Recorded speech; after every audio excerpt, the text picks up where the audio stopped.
ស្រីរកកន្លែងជួសជុលនាឡិកាដៃដែលមានបទពិសោធន៍ជាយូរឆ្នាំតបយើងទៅជួបកង់ទាំងអស់គ្នាបាទតែខ្ញុំតែងតែសួរថាតើប៉ាមានបទពិសោធន៍ខាងជាងនាឡិកាដៃនោះប្រហែលឆ្នាំហើយប៉ាហើយទៅលើប្រភេទនាឡិកាបែបណាដែលប៉ាជួសជុលបានដែរ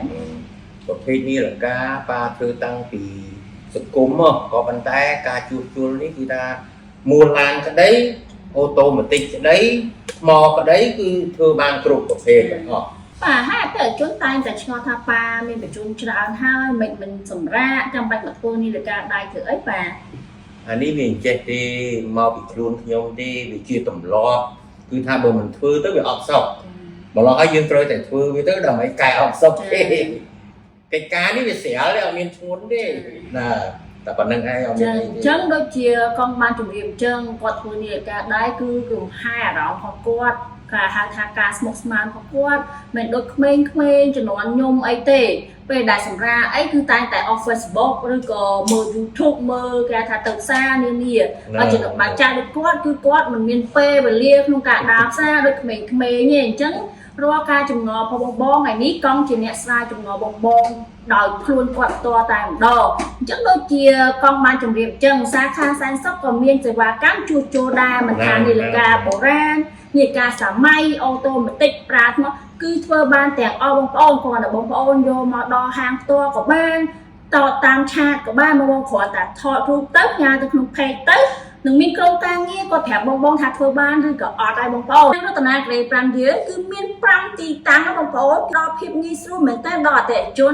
បងនៅផ្លូវម្ដុំគេថាកម្ពុជាក្រៅបងអាចទៅ office ធំនៃហាងរតនាក្រី5បានបើសិនជាបងនៅម្ដុំសែនសុខបងអាចអញ្ជើញមកហាងរតនាក្រី5សាខាសែនសុខដែលនៅជាប់ធនាគារ PPC Bank បាន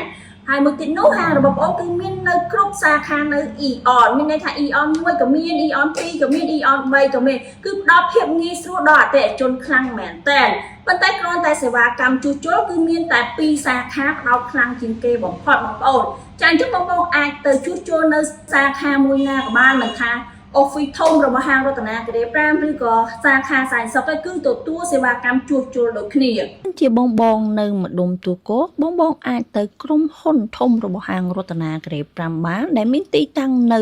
ក្រោយសន្តាគារប្រេស្ដង់នៅជិតវិទ្យាស្ថានសេដ្ឋកិច្ចនិងហិរញ្ញវត្ថុដែលនៅលើផ្លូវលេខ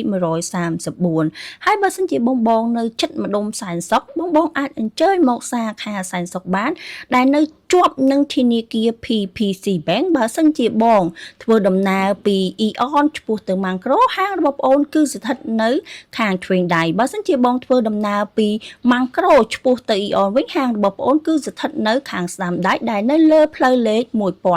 ងប្អូនគឺងាយស្រួលរកខ្លាំងមែនតែនចាអញ្ចឹងវីដេអូមួយនេះបងអូនស្រីក៏សូមអរគុណសូមជម្រាបលាបងតែត្រឹមប៉ុណ្ណា